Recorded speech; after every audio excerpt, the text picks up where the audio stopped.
Okay, good evening, ladies and gentlemen. A very warm welcome to you all here at the CRS Touring Car rounds 13 and 14. We are just following along with CRS Dizzy at the moment. Of course, I'm joined by my other commentator, Ed, this evening. Ed, say hello. Good evening, everyone. Hope we're all doing well. So, I'm not entirely sure what's going on, Ed, at the moment. It does say that Calm Big Tam is disqualified at the moment, so I think we might have to reconnect. So yeah, just run us through what's been going on so far with a couple of minutes left of practice there, Ed. Well, practice seems to be a mixed bag for sort of the Renault seems to be pushing on for lighter runs, except for Banslowski, who confirmed earlier he was running sort of race level fuels. But yeah, no, I've noticed earlier, but yeah, the Renault seem to be running a lot lighter than the BMW. So whether they're just going to try and go for qualifying pace, hope for the best in the race, but yeah, it should be an interesting one. Yeah, definitely. Like you say, it does seem that a lot of the Renault guys at the moment are running fairly low fuel. Although Redshift now are pumped to 35 litres of fuel, so that is kind of fairly.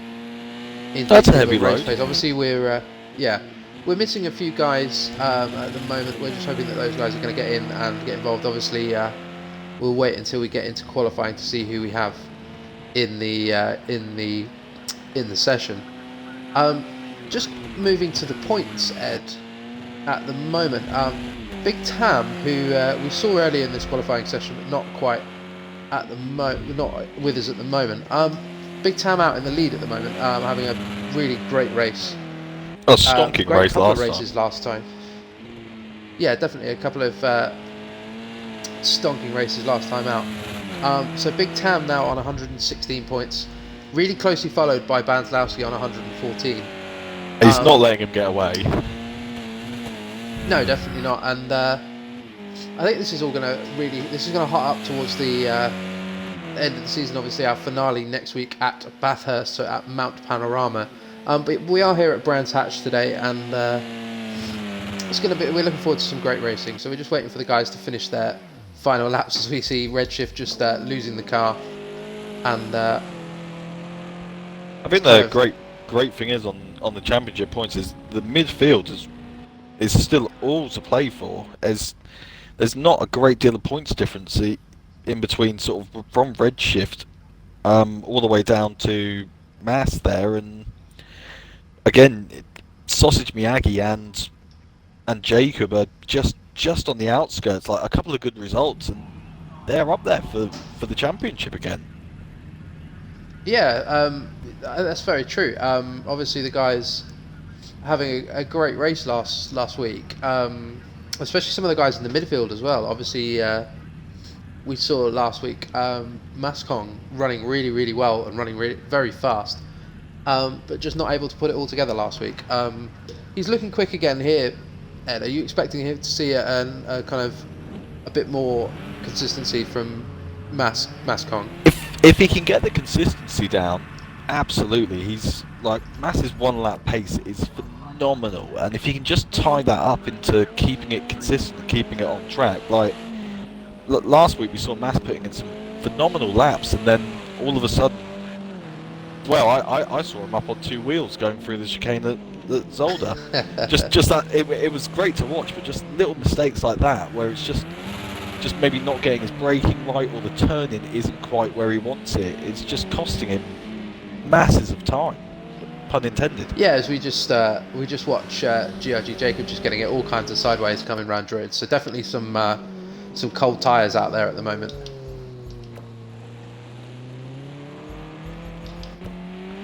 I don't say at my end, I'm not quite seeing this. So just going to have a quick look and see who is the front runner on site. So Redshift 80 currently sitting in the midfield, black pack like you say, and some fairly consistent results from Redshift as well. We've seen him on the podium quite a few times this season, so do you think more of the same today? Sorry, could you say that again, Chris? So Redshift, we've seen him on the podium a few times this season, and He's looking fairly racy. We'll see what he can do, but he's looking fairly quick in that Megane at the moment. I'll be honest, I can't actually see what's going on screen, so I'm purely looking at this through a timing sense at the moment. Bear with me, I'm going to try and resolve this. If not, you might need to send me an invite back to the session. Okay, yeah, no worries. We can sort that out. But yeah, we're just waiting for the guys at the moment to make their way through and start their first flying laps. Obviously, this qualifying session for our feature race, which is 30 laps long.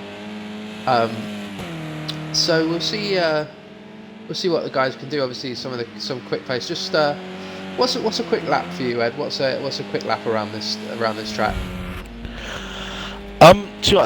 Looking at the moment with how fast Tam was going earlier, he was well down in the 120s, I believe. Yeah, definitely. He was in the high 20s. I'm just going to speak to our drivers and just see if somebody can ping you back an invite, just so yeah, sorry, I'm sort out an invite for you.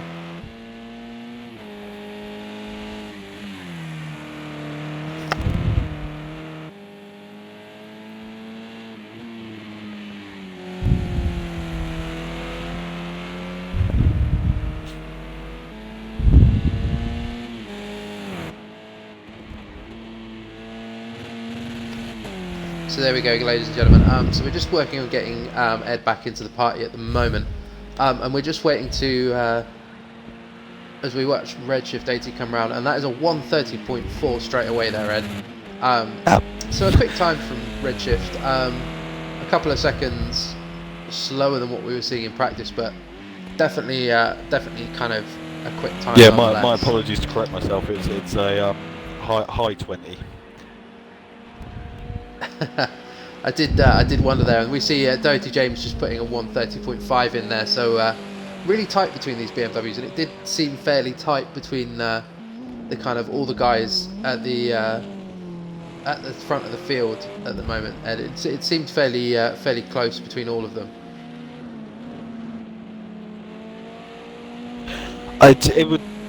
It really looked earlier, but the BMWs really, on race pace, looked like they were going to be a really competitive setup. With Mass really sort of what looked like leading that charge for the BMWs. Yeah, definitely, and like you say, obviously Mass looking fairly quick in practice. So at the moment, sitting on a 139. There we go. I think he's 139. So that seems like an outlap to me. I don't think that's kind of indicative of his race pace. However, right at the front of the field straight away, a 129.9 from Carl Big Tam. So we're seeing more pace out of Big Tam, out of our championship leader. Are you expecting another kind of runaway victory here, Ed? I hope not. After watching his pace earlier, I feel like looking at it, his qualifying pace is right up there. He really seems to focus that down. But from watching it, it was a fairly risky way to run a race. Just run us through. The car in. Yeah, just sort of run us through what you're seeing. So at the moment, we're sort of seeing Big Tam just really throwing the car into the corners.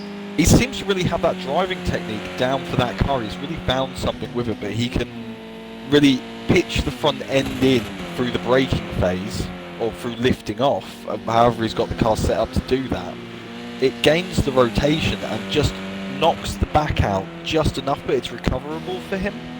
And from watching him, it's clearly something about his driving style, the way he's doing it as well. It's not something he's just started doing in this car. I think that's inherent to the way Tam drives.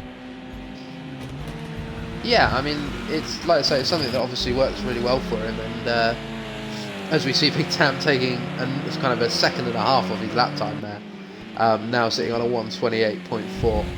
So just moving a bit further down the field at the moment, let's have a quick look and ride and sort of watch along with Doherty James. Obviously these BMWs looking fairly racy. Is there any, do you kind of see any major difference between the BMWs and the Meganes here? Is there kind of is mean, there a big advantage to running a particular car, or? I think clearly from sort of watching them, the BMW is just suffering from that sort of entry and mid-corner disadvantage that it seems just to have to the Renault. But if Yeah. Big Tam's going to drive the way he is through the race, his tyres are going to suffer for that. He's sliding them in every corner and really abusing them. And that's going to make that risky, that driving style for him. The back end's going to get looser and looser as the race goes on, whereas looking at the Beamers, it's a lot more consistent use of all four sort of tyres per lap. It's a smoother driving style. Yeah, so obviously, we just had one of our friends just join the party. That's just why I stopped for a second then. Yeah, we're just seeing Redshift in the Megane as well. Obviously, kind of the closest BMW is a good 2 seconds behind the leader at the moment. So it doesn't look like the Beamers are able to kind of push in the same way that we're seeing the Renaults do at the moment. It could come back to the Beamers in pit strategy. If the Renaults are going to have to change tyres potentially, it might be something the BMWs can just go in the pits out. It's an option for them, whereas the Renaults might destroy the tyres. Yeah, I mean it's something to kind of look at as we I'm just going to run you through the field at the moment. So we have Carl Big Tam, who's in first. He's currently sitting on a 128.4. Then we have Redshift 80, who's somebody who is kind of sitting in that kind of midfield pack in the championship at the moment, showing a decent amount of pace here. Currently sitting on a 129.9, so that's not a slow time. I'd say looking at him, he's starting to adopt Tam's tactic of really launching the car in and just getting a little sideways on exit. He's sort of it's becoming a technique clearly. Yeah. And then obviously our second place runner in the championship, Banzlowski, on a just sneaking into the 30s there, so 130.2. At this point, Banzlowski kind of one of the main challengers to Tam. He's obviously a couple of points back in the championship. What's the kind of what can Banzlowski do at this point to kind of try and keep himself? Obviously, Tam's got massive pace around this track. What can Banzlowski do to kind of try and keep himself in the hunt, as it were? I think the key for Banz is, as I said, looking at Tam's driving style for this. He's taking risks, which I can understand. He wants to go as quick as he can all the time. But one little mistake, Banz needs to make sure he's there. Right now he's not quite going backwards, but as we just watch Banz spinning. He needs to make sure he's there to capitalise on any mistake Tam might make. Clearly, Tam's obviously putting a lot of laps on this track. That's very clear. But yeah, no, Banz needs to make sure he's there and doesn't give up. Yeah, definitely. As we see, Dizzy just putting in a 130.1 there. So Dizzy now the fastest of the BMWs, but still 1.7 seconds behind Tam. I would still like to hope and think that he's found a bit of pace in the qualifying trim, and hopefully they're just going to look after their tyres that bit more than the Megans. Yeah, obviously, like you say, yeah, throwing the car into the corners is all well and good, but if you're going to cook your rear tyres, then that puts you at a kind of significant disadvantage if anyone does get on par with you. As we just see Sausage Miyagi there. So Sausage Miyagi not having a good last couple of rounds, suffering with a few disconnect issues and not able to race because of that. So I think Sausage is going to definitely be wanting to get back in the fight during this round.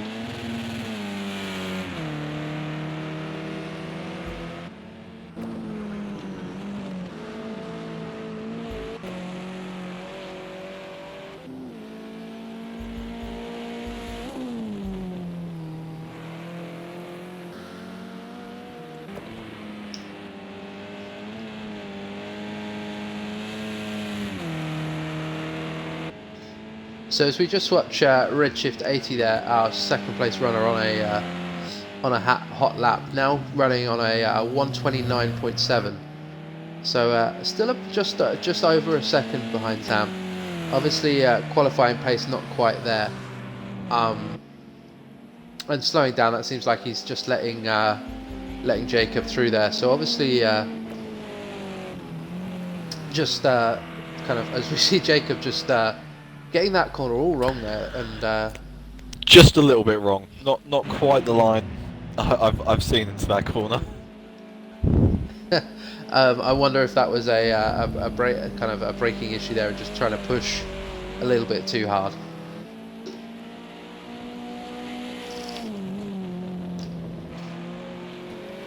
It's now becoming, you can really see it in the BMWs now. They're all really starting to sort of push the track limits as such. Sort of a bit more desperation in their laps to close that gap.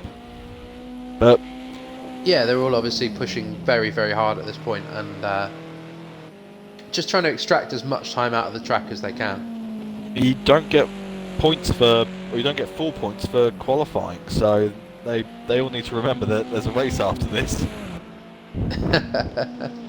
Obviously, the guys trying to set the fastest laps they can. So obviously this qualifying session for our feature race is 30 laps long. Just to run you through, as we have a minute left to qualify. Our feature race features a mandatory pit stop, like in normal touring cars. We then have a sprint race as well. So our sprint race is about half the length of our feature race, and the way we determine the grid for that is the first 6 finishers occupy the last 6 positions on the grid. Obviously, if anyone doesn't finish or disconnects, then they don't benefit from that, and they start at the back of the back of the field. But it does help to kind of make things nice and interesting and keep things exciting. It certainly did last week, especially when the rain came at Zolder. That did not help the Renaults, and it was really fun to see sort of Tam having to kind of try and fight his way back up. Yeah, definitely. The guys kind of it definitely shook the order up last week, and it definitely, like you say, played into the hands of the BMWs a little bit. Yeah, it does seem to be we're not expecting any benefit. rain. We're not expecting any rain here today. Although none's been kind of forecast at the moment, although there might be some thrown in just to keep things exciting. We don't know exactly what's going to happen as we just kind of watch the guys finishing off their laps as we Sausage with ride a along big with improvement. so yeah, Sausage now up to 3rd place, and we're just going to ride along with Banslowski as he finishes his last lap. And he definitely doesn't seem to be throwing the car in as much now. He seems to have dialed that back a little bit from what we were seeing earlier. Yeah, it's... Although doing it there seems to be that technique with that car. Just throw it in and let the back end sort of carry you to the exit with the weight. It's an unusual technique, but it seems to work in that car. So there we go, ladies and gentlemen. You can see the starting grid order for our feature race. Our feature race obviously 30 laps long, and we should be fairly good to go fairly soon. I'd say clearly Banslowski is, from my feeling and knowing Bans, is slightly out of position after that. I know Jacob's got more pace in him than 8th, but someone's got to qualify last. But yeah, he's gone quicker than that. Yeah, definitely, and obviously we are just waiting for the guys to get underway now. The guys are all just sorting their strategy, and they're kind of making sure they've got enough fuel on board. How would you play the pit strategy here, Ed? 30 laps, obviously. I think the guys could put enough fuel in to do the whole race in one go. Would you do that and kind of try and save a bit of time in the pit stops, or would you count on the fact that you're going to be quicker because you have less fuel on? I think it's really going to come down to, for the Renaults, possibly seeing how that tyre wear goes for them and whether they just need to change the fronts. or whether they're going to try and do the whole race on one tank and keep the tyres. But with the way Tam especially has been driving that car, I just don't know if those tyres will last that punishment. Whereas the Beamers, I think for them it's a straight fuel the car, pit, do nothing, and roll straight back out and save the time. Yeah, I don't think yeah. they need to do anything else. I think the Beamer's sort of looking after its tyres fairly well. But yeah, it's the Renaults I'm concerned about is whether they're going to be able to last. Which either they're going to have to drive slower to compensate, or we're about to start. So There we go. So we're just entering the start procedure now. difficult so first we're going to corner. follow along with these guys. Yeah, definitely. That first corner is going to be incredibly tight with all of the guys. With an absolute rocket start. Jacob at the back there as well with an incredibly quick start with Redshift up the inside. Was up the inside on Big Tam as we just kind of try and grab as much of a camera shot as we can of the guys as they come into Druids. Everything all very polite at the moment. Everybody giving everybody a decent amount of racing room. As we see, speaking, as soon as I say that, that was Sausage Miyagi and Dizzy just coming together. So Sausage just tagging the back of Dizzy there, but everyone seems to have kind of kept it running and Banslowski doing exactly what he needs to. Yeah, Banslowski jumping up just as Banslowski, like you say, grabbing a couple of positions out of that whole situation and just kind of, like you say, doing what he needs to do and trying to keep himself in the fight. At the moment, I think that incident might have shaken Dizzy a little bit. He seems to sort of be holding up all the other BMWs. Yeah, a little bit of a train of cars going on there. Yeah, where he's as we see Mascon just running wide on that track, but it does look like Doherty James has managed to make a move stick on Mascon on the way through there. As we see the guys just come thundering past the camera. Mas won't be happy about that at all. And that's it. Sausage Miyagi up the inside of Mascon as well there. So Mascon really losing out on that last section of the track. To be fair to Miyagi, sorry, but I was just going to say he left the door open for Miyagi there to make the move. So, which he hasn't got done. He hasn't quite managed to get that one done yet. So as the guys make their way down to Graham Hill bound. So Mascon still managing to keep that position. That was a very respectful bit of driving between the two of them. Yeah, obviously these guys are our tier 1 touring car drivers. So these are the quickest guys in touring cars in the Discord at the moment, and so we're just waiting to see, trying to see what's going on with the real battle developing at the moment. Is one that we've seen quite a lot over this series is Dizzy and Jacob. Yeah, there's these two BMWs. There's definitely some history between the two guys, and we shall see. We'll see what develops. Jacob just looking like he's sizing up Dizzy at the moment. Just looks like he's kind of seeing where he's. I don't know. Is Dizzy just getting on the grass a little bit there? I don't know whether Dizzy's having a problem with his brakes.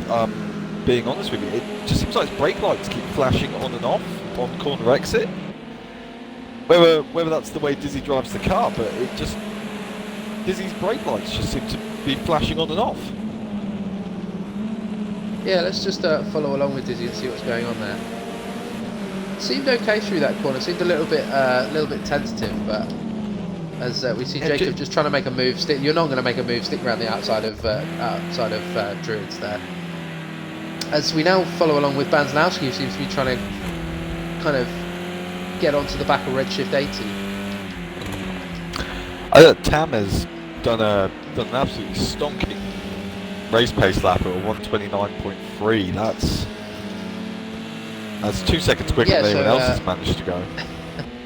So Tam doing his usual trick. I think there's a 130.7 there from Doherty James right in the middle of the field.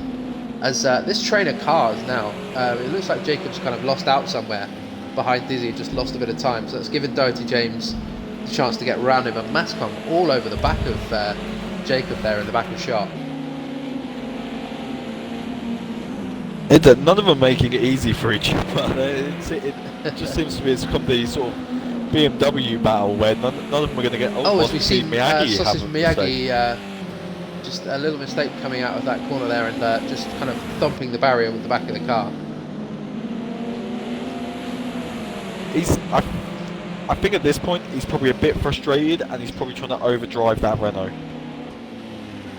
Yeah, like I said earlier, Sausage really in the championship mix a couple of weeks ago, but obviously had a couple of really bad weeks, so not able to kind of capitalise on his early season position. See Mass looking at the outside of Jacob there. Yeah, and this makes things nice and interesting for these 4 cars. All these guys obviously in the BMWs, and like I say, when you're in a situation like this, it's nice and interesting because you have to, unless you're the first car in the train, in which case you're kind of defending, you kind of have to be watching the guy in front of you and the guy behind you as well. So you have to be kind of sizing up a move, but making sure that you're not compromising yourself too much and leaving the door open for the guy behind you as well. As we see Jacob getting really wide there. Yeah, that's... Jacob just overcooking that corner a little bit. Yeah, didn't lose a place to Mass there. That was... Whilst we see Doty James.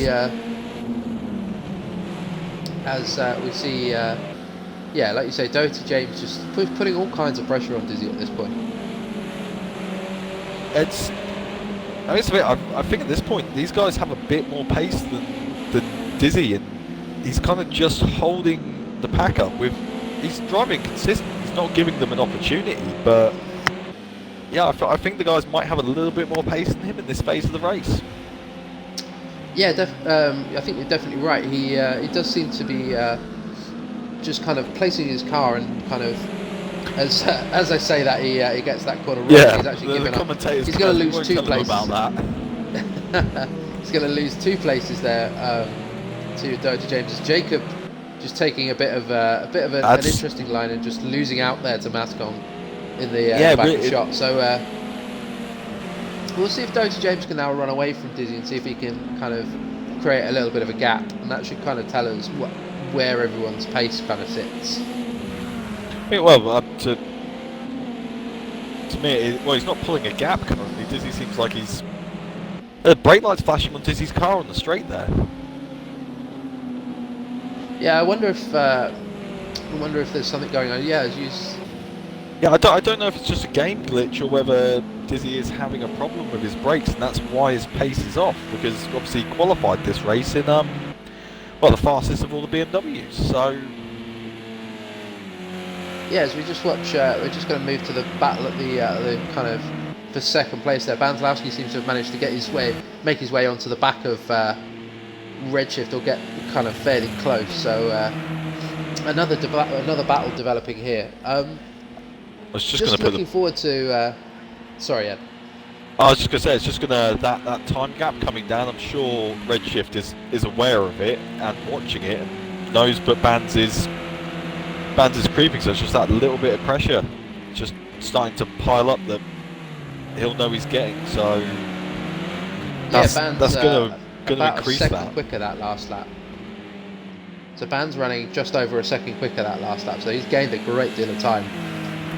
We're just going to move back to the BMW boys in the middle of the field, as we see Jacob now being put under pressure by Mascom, and Mascom just looking to the inside there, not a move not on this time around.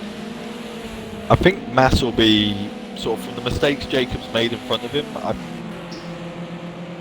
I think he's going to be very hot on the fact of he needs to capitalise when James makes a mistake. He can't just sort of mess around behind the pair. He needs to really force the issue. Yeah, he always needs to kind of apply the screw a little bit and just kind of almost push Jacob a little bit to try and make him make a mistake. As we watch the two Renaults now, Banzlowski definitely closing in now. The gap only now 0.7 of a second. He's found something, Bands. It's almost like he's all of a sudden just discovered that the car has an extra gear, and he's now just winding it up a bit. And then maybe that's it. Maybe he has just found another gear in. That's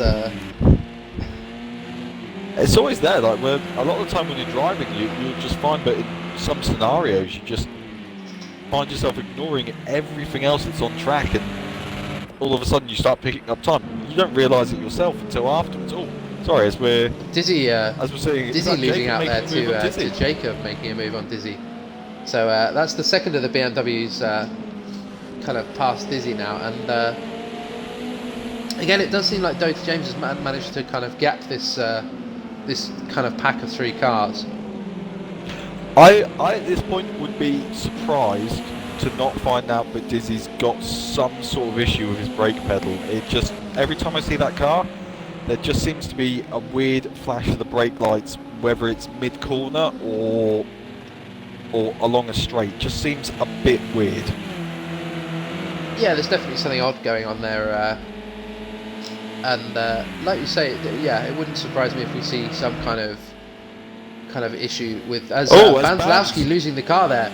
Banzlowski in the back of shot there. We just watch as Banzlowski recovers the car and gets it running again. It's going to be difficult to get around Doty for him now. And that he's got other BMWs climbing all over. It depends on how damaged that Renault is. He really punted the barrier hard there, so hopefully he's not. That Sheen corner is, once you start getting that sort of oversteer around there, it's very difficult to recover because of the camber of the circuit. Yeah, like you say, a difficult situation there. And it does definitely seem like Banzlowski's lost some pace now. He, with Jacob crawling all over the back of Banzlowski. Yeah, I think Banz.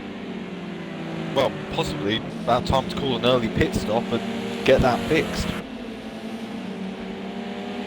Yeah, as we see Jacob just kind of the straight drag race there. Yeah, Jacob just able to put a move on Banzlowski there. So Banzlowski definitely at this point carrying damage. And Dizzy makes his way up the inside as well.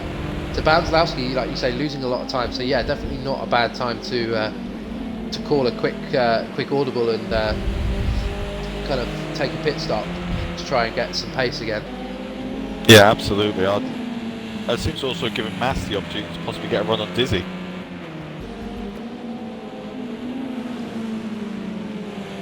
Yeah, not quite able to. Oh, a little bit of just a small one from Mascong, and that gives Banzlowski the chance to.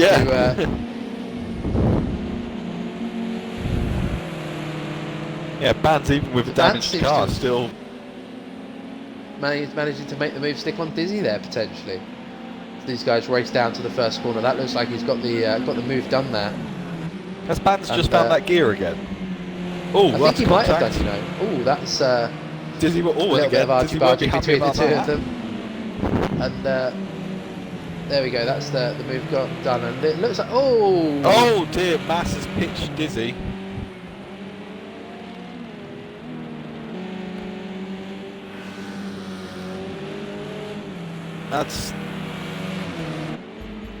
That one's probably going to be a discussion after the race, maybe.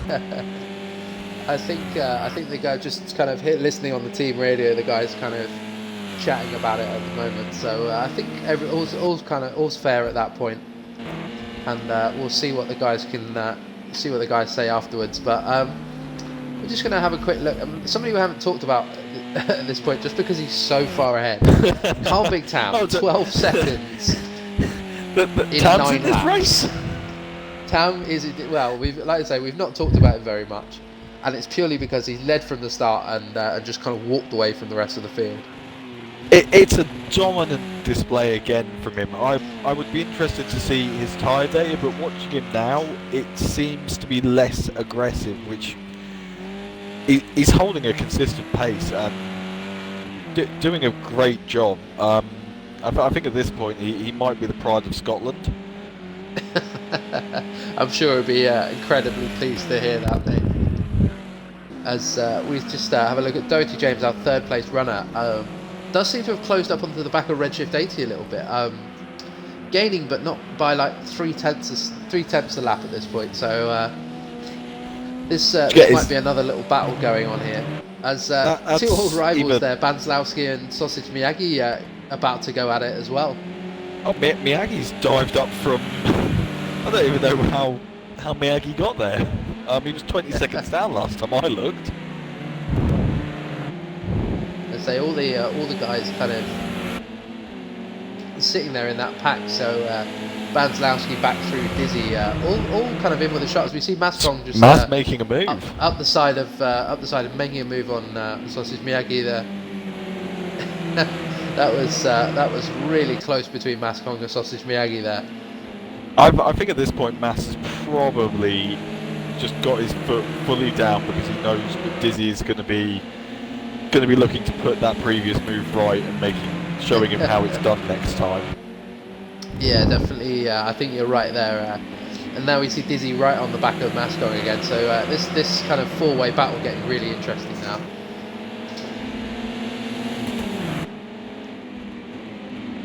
As Sausage Miyagi up the inside of Banslowski there. So Sausage Miyagi up to fifth. Oh, both into the pits. Miyagi and...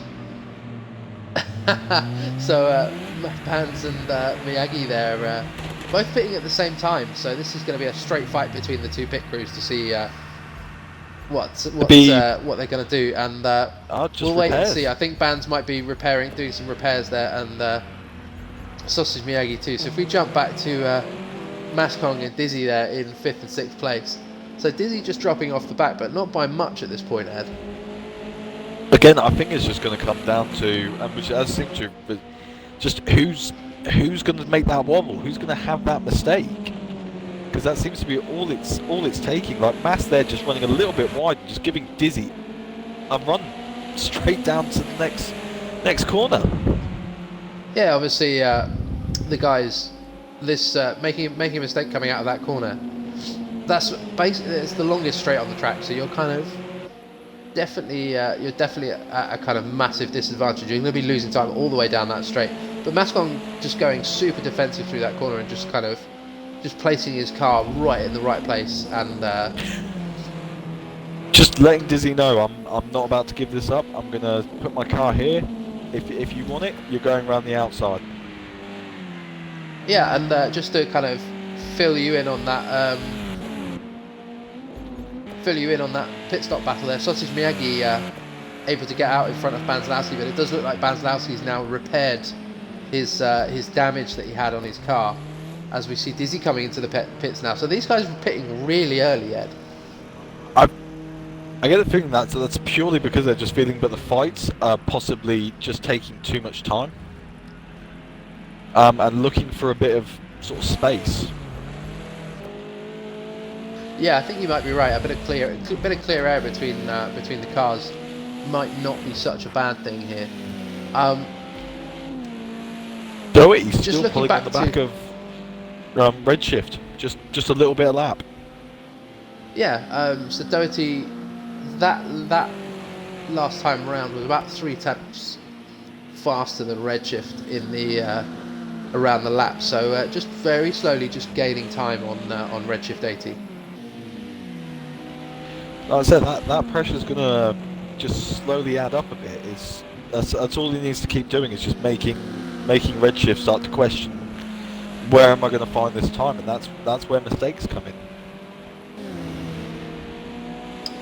Yeah, definitely. Once you start to try and push just that little bit too hard, that's when mistakes start to creep in, and you start to kind of hemorrhage time a little bit. See there, another 2 temps from Doherty on Redshift, so just keeping that pressure consistent. Yeah, so the gap now just over 2 or just under 2 seconds now, as the guys come through Druids. If you're racing at this point, Ed, and you're kind of watching that gap come down, is that something that plays on your mind, or do you just try and kind of put it out of your mind and try and just get your head down? Personally, me, it absolutely plays on my mind. I know it's happening, and I know I need to do something. Whether it's I need to work on my tyre temperatures, or whether it's one corner that I keep consistently screwing up, but it's there, and you know it's happening in the back of your head. Even just trying to get focused, it's much easier to chase than it is to be chased, especially if the time's coming down. Yeah, so Doherty James now like about 2 seconds behind Redshift. So Redshift's going to start seeing him in the mirrors and kind of start worrying about it, as we see Redshift just running a little bit wide there. That's twice this lap. Redshift's gone just that little bit wide. It's just so that pressure's just being fed on gently. Unless Redshift is going, yep, no, I know I've got more pace. I'm just looking after my tyres at this point. He's gonna know. Yeah, and I mean that's a possibility as well. Is he may just be trying to conserve his tyres, because obviously what you don't want to do is let this guy get onto the back of you and then have nothing left to fight with. See, another big lock for him into turn 2 there. Yeah, luckily Doherty James didn't have didn't have a great lap. He's still running 130s, but not so much of a kind of a closing in of that gap there. Only at 0.08 of a second quicker, so not that much change in the gap between the two guys at the moment. I will say, obviously, whilst Doherty is trying to chase him, Doherty does have that pressure of knowing that gap's coming down, and can he consistently do those laps? Because again, that one little mistake will lose him a second. Yeah, as we see Doherty just running a little bit wide there again, just clipping the grass with the two outside wheels.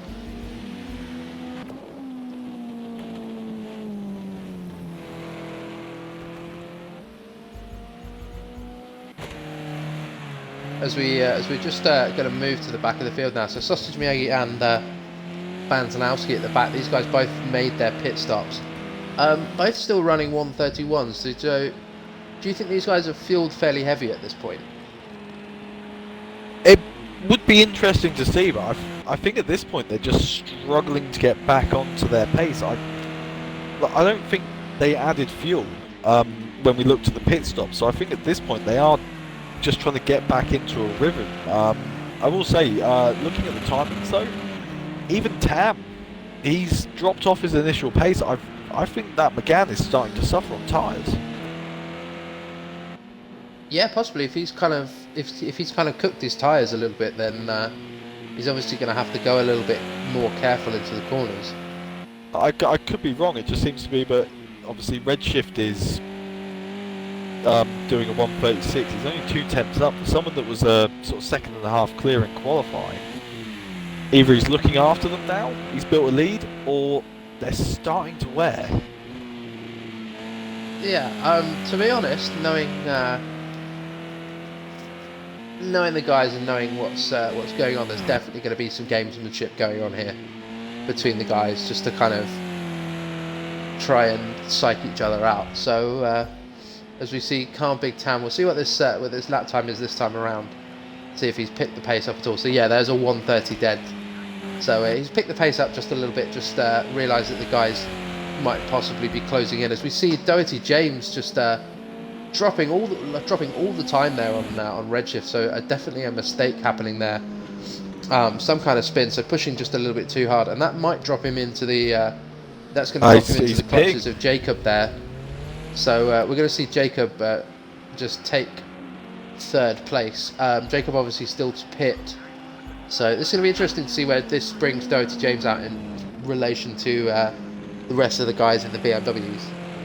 I think as long as Doherty can hold the fourth and consolidate that third place possibly, I think he realised he made a mistake, probably wanted to get off the track, recompose himself, which is a great opportunity to have that pit stop just to take a breath. Yeah.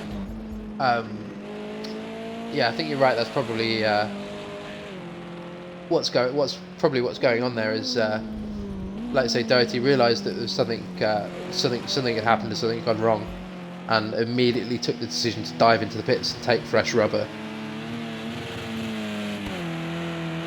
Yeah, it did feel like a slightly longer stop than sort of the previous one. So if he's got fresh rubber on that car now, he can reapply that pressure to Redshift. who now has to focus on putting some times in to make sure he's not going to be pressured by Dowie. So it's not all cut and dry. He's got some pressure on him still, just because Dowie isn't there. He's still got the pressure. Yeah, he's got to put in some fast laps to make sure that Doherty doesn't manage to kind of get the overlap or to get the undercut on him in terms of the pit undercut strategy. works in this game. Yeah, as we see Banzalowski just doing the right thing and just getting out of the way of Redshift there. That was something I was going to talk about in a second, was how this is going to play into things with now the guys starting to be lapped and kind of traffic coming into play. It's tough negotiating traffic. It's one of those things, is where do you move over? Where's safe to do so? And you can misjudge it and just roll a little bit too far onto the apex of the next corner and compromise someone's race. Sadly, that is just part of racing, and you kind of have to sort of deal with the good with the bad. Yeah, definitely. I'm just kind of flicking through the rest of the field just to see what we can see at this point. And so some of the guys still not pitting. Like we say, so we see some of the guys coming in really, really early, as we see Jacob just overcooking that corner and just getting a little bit wide again. Just testing the lines. I think we'll possibly see Jacob in this lap now. I think he's going to realise that the same thing Doherty did. Make a mistake, maybe it's time for a pit stop. Yeah, time for a fresh set of boots on that BMW, and just helps you push a little bit. I think Jacob will be very conscious, but Dizzy is currently sitting in clean air. There we go. Yeah, that's Jacob straight into the pits. So yeah, I think he's probably realised that he doesn't need to hand Dizzy an opportunity, because Dizzy's not one for letting them lie. Yeah, so obviously we're going to see Doherty James just coming around the last corner now. It's going to be interesting to see where Dizzy and Jacob shake out in terms of each other. That was a quick stop for Jacob. He's not put fresh boots on. He's just come through, taken the pit stop, and then gone straight back out again. So no fresh rubber. So we'll see how that kind of plays out as things get as the tyres get more and more worn towards the end of the race.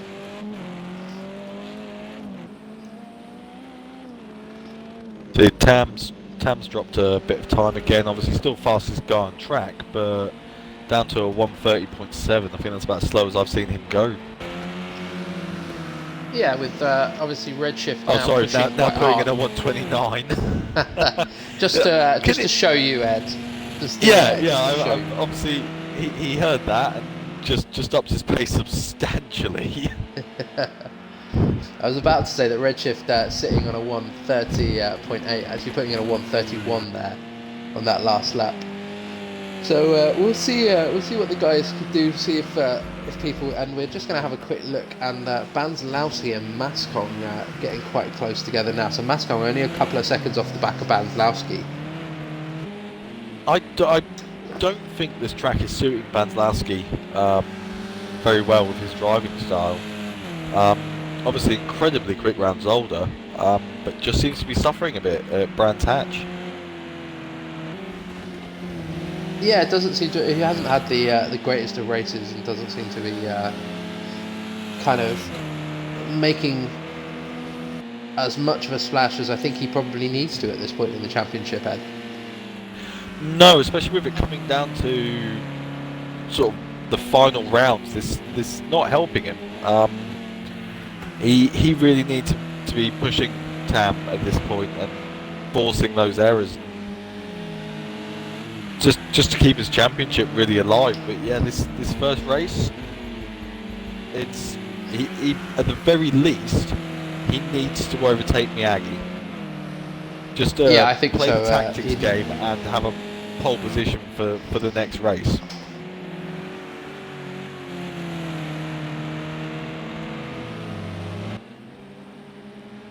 Yeah, he needs to kind of at least try, and as we see someone You see a Redshift 80 there coming into the pits. Has just spotted the guys coming out into the pit lane to do the tyre change. So a little bit of a battle developing at the back of the field. Mascong only a couple of seconds behind Banslowski, and able to put in just a slightly quicker lap that time round.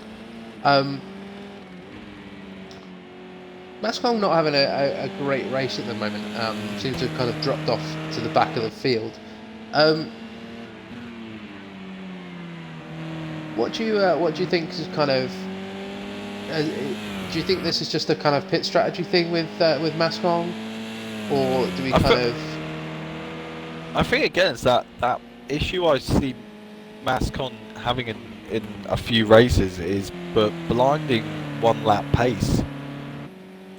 Just those issues with consistency. Like when he's in a battle, he's ruthless. He leaves room.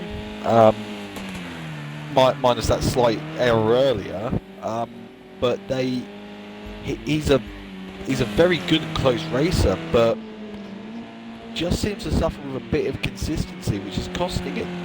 If I've raced with Mass in the vintage GP, and I've forever say the day Mass gets it all right on one day, none of us stand a chance. He will be that quick.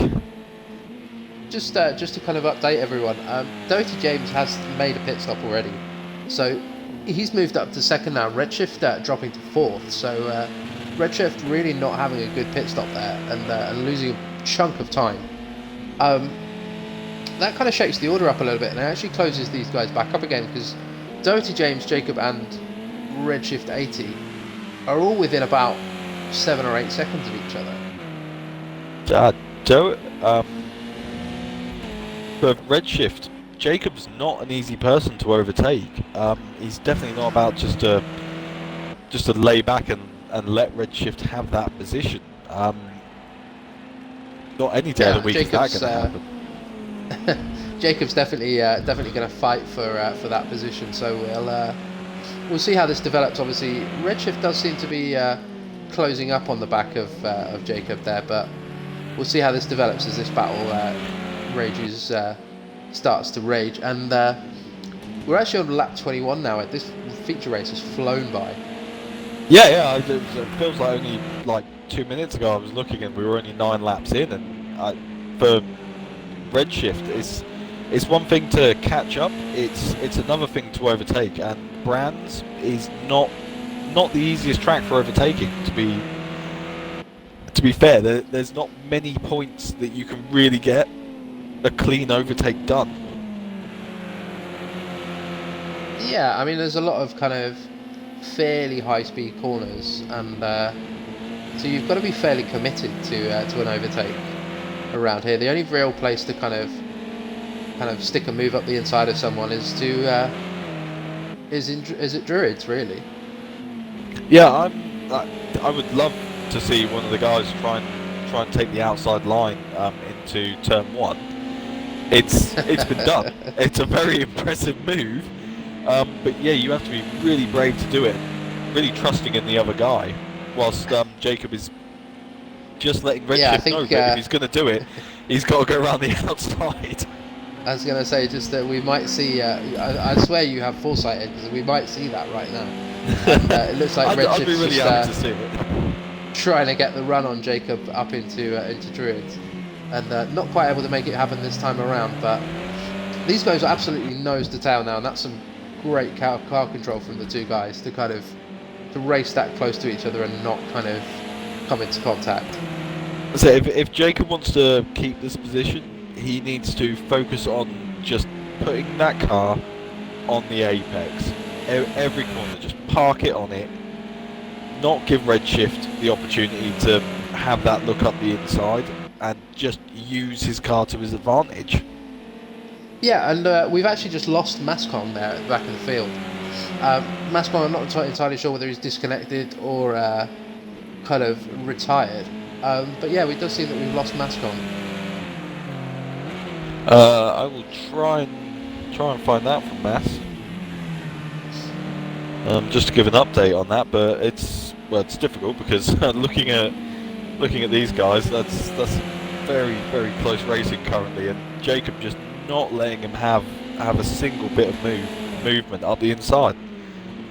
Yeah, I Jacob don't think definitely picking his spots to try and kind of put his car in the way and kind of try not to allow Redshift to get a run on him anywhere. I don't see think at Redshift this point just, anyone's.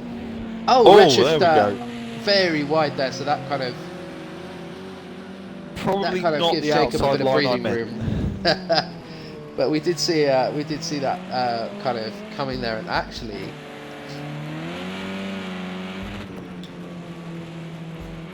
Redshift might fall into the clutches of Dizzy there in 5th place. That might have dropped him back towards Dizzy a little bit.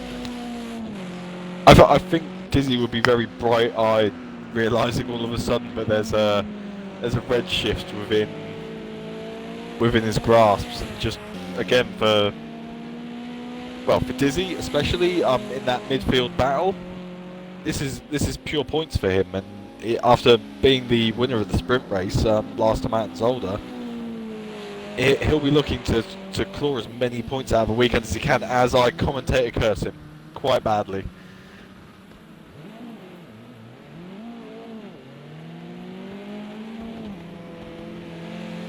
Are you there, Chris? And sorry, yeah, Dizzy having a really weird accident there. I believe I might have given him a commentator's curse. Yeah, the car just seemed to spit him off there, and we see Sausage Miyagi going around the outside. I believe Dizzy is carrying damage there. Which again, Bands really needs that 6th place at this point, just to give him the best opportunity for. I know 27 seconds. He's a long way down. He's clearly had a problem, but he needs it to get that pole position and really give him a chance at this championship. It's still. Yeah, it's obviously not an ideal situation for Panslowski at this point, and I think he'll be angling at this point. He'll be angling for the pole position in the sprint race to try and kind of claw a few points back. If the cameraman can do it, is there a look at Bands' car just to see if it's got any obvious damage on it? It looks fairly okay to me. It looks fairly kind of. Didn't know if it looks a bit fairly on that solid. Front right looks a little bit damaged, whether he's carrying a bit of suspension damage. Yeah, he has closed up on Dizzy a little bit. He's gained a couple of seconds that lap, so we'll see how as this race progresses, how whether that gap comes down. I have a message from Mass. Apparently he had massive suspension damage and couldn't turn right, which is fairly crucial. So having to retire the car there.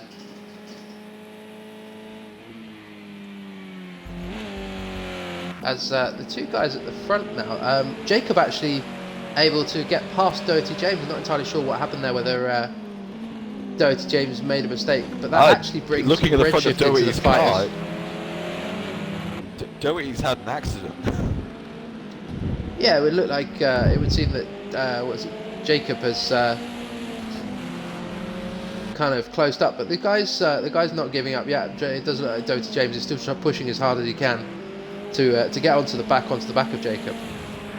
Oh, he'll be super disappointed right now, I imagine. Doherty. He's driven a fantastic race up to this point, but clearly something's gone wrong around the lap, because, well, when your headlights are on and only one of them's working, something's not right. As we see, we're just going to see Redshift taking that position from James there. So yeah, I think James is probably carrying suspension damage. That car looks just a bit twitchy. Yeah, obviously, when you're trying to race, that's one of the worst things. One of the things I've kind of experienced a little bit is when you've got a little bit of suspension damage and you just feel the car trying to dive off in one direction a little bit. That and it's a very weird feeling when the steering wheel is just even 10-15 degrees off centre. it completely ruins even what you've got in front of you. It just doesn't look right, and your brain just Yeah, it can't kind quite of make sense of the fact that the wheel is off center. yeah, it just kind of throws your muscle memory off a little bit. And as we see Redshift just closing in on the back of Jacob there, so Redshift able to make his way onto the back of GRG Jacob as well there. Which I think we've seen this before, and Jacob defending really well last time and really giving Redshift a fight. Yeah, maybe we're going to see another move down the outside at Paddock Hill Bend again. Yeah, he's collected it from that and brought himself back up there. He's not done. I think Jacob probably wishes he was, but I think we're about to see all of Jacob's defensive skills coming back out again. Yeah, definitely. As we see, Redshift just looking to the outside there, just maybe trying to sell Jacob a little bit of a dummy down the outside. As just nice and big in the mirrors. Yeah, that big old Renault badge just waving at you out of the mirrors. As the guy's now coming down towards Clearways and making their way around the kind of. Personally, I think the only place he's going to get this done is at Druids, really. Yeah, that heavy braking zone. He's either going to have to try and sell Jacob a dummy, because I don't think at this point Jacob's falling for many tricks here, and his car positioning is doing really well. So it's either going to have to be a big lunge or sell him a dummy. Yeah, I think if he can get the drive out of that first corner out of Paddock Hill Bend and on that run down to Druids, whether he can get the run and just get the nose of the car alongside Jacob.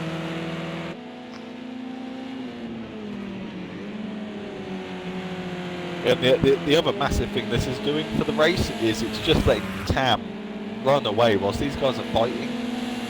No one's focusing on Tam, and again we've really not given enough airtime to the leader who's still lapping a second up on everyone. Like the speed it's very much the big Tam show, this race, and yeah, it's just putting on a bit of a clinic for everyone around Brands. Yeah, like if obviously anyone in the CRS Discord is looking at getting into touring cars and would like to talk to someone that knows exactly what they're doing, Tam seems like sorry to cut across you, Redshift just down the outside of Jacob there as the two guys thunder into Clearways and just able to make the move, stick round the outside. I thought there was going to be a little bit of a contact for a second then. So Redshift 80 back up into second place. If there's been an overtake of the race, that's not an easy spot to make that stick. Yeah, around the outside of Clearways, that takes some commitment to get that right. Fantastic move from him, and to get it back up into second after something obviously went a bit wrong in the pit stops for him. Fantastic driving from Redshift, really kept his head down, and it doesn't look like Jacob's really letting him go either. No, as we see Big Tam just coming in, making his pit stop, and yeah, it looks like Jacob's trying to apply the pressure a little bit here. It does seem to be, but Tam has a habit of pitting on the penultimate lap. Just last time, we were obviously questioning whether Tam remembered there was a pit stop for this race, and just casually pulling in on that penultimate lap. He really seems to enjoy that long stint. Yeah, and something we haven't seen is Sausage Miyagi now up into fourth place.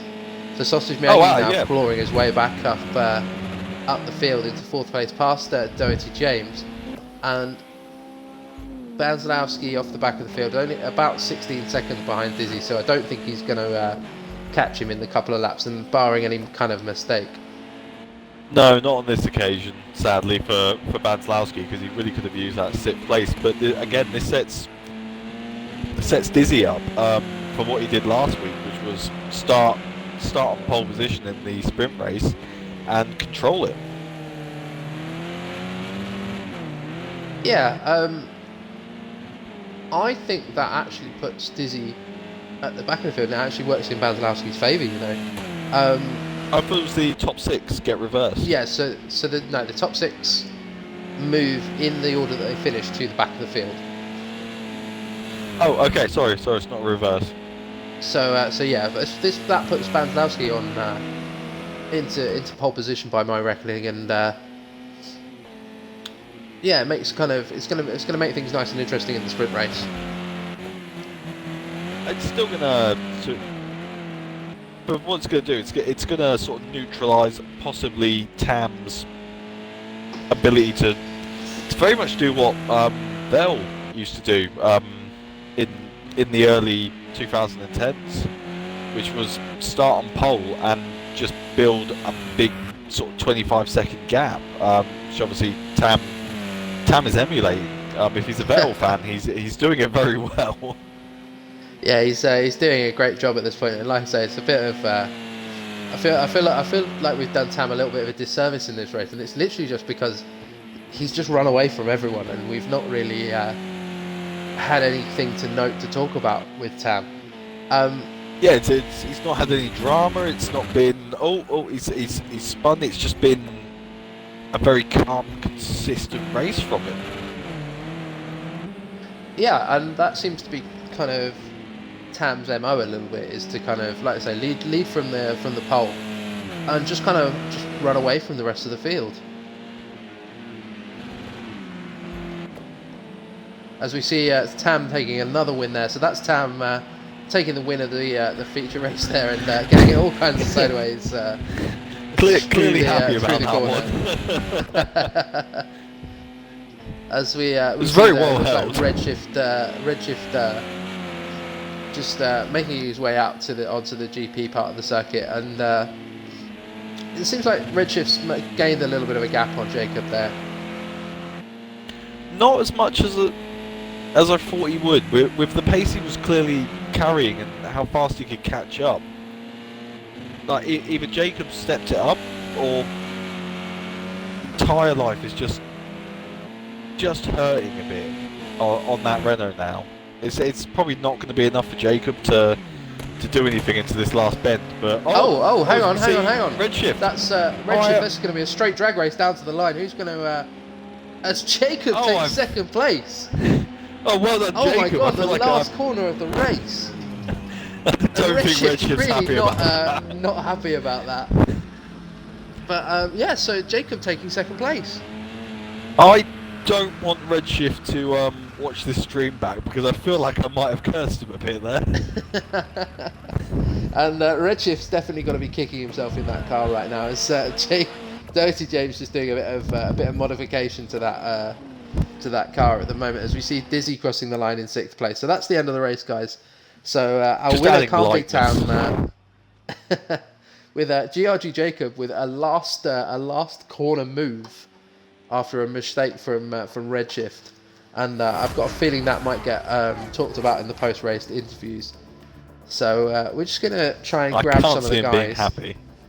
No, I can't either. I'm gonna for a second, Chris. So obviously, can't be Tam able to take the win in a fairly dominant race there from Calm Big Tam.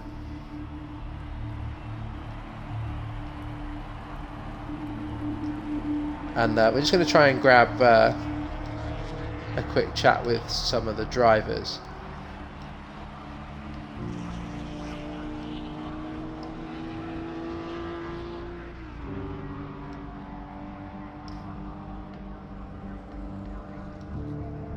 And just see if we can just have a chat with the guys and see what their thoughts are on that kind of last so